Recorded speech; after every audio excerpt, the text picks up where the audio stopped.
Jamen i forhold til, hvad vi har med til Palby Fyn Cup, godt med tøj. Især til om natten.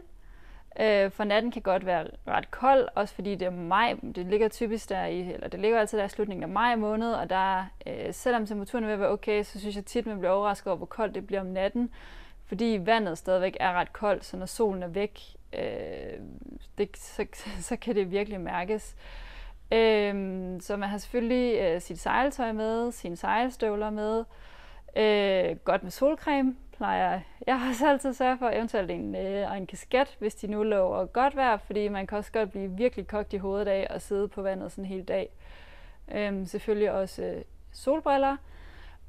Og så plejer jeg gerne at sørge for lige at tage et par ekstra lag på inden solen går ned.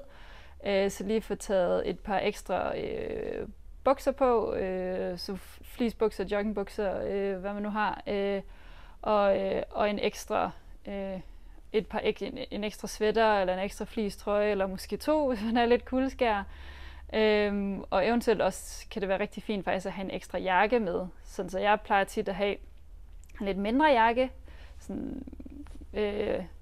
sådan, som jeg har på i løbet af dagen, og når så natten falder på, så plejer det at være rart at kunne have sin store sejljakke på med den store krave og sådan noget, så man kan sidde og putte sig lidt under.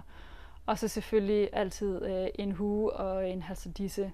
Og også, jeg plejer at have sådan et par neoprenluffer, som jeg kan have på om natten, til lige at tage den værste kulde, der ligesom kan ramme fingrene.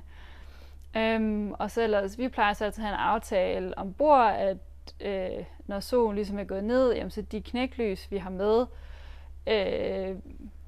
der sørger vi ligesom for, at vi hver især stikker ind i redningsvesten. Sådan, så hvis uheldet skulle være ude, så kan man ligesom, så har man knæklyset på sig, og kan så ligesom bruge det, hvis man skulle være så uheldig at falde i vandet.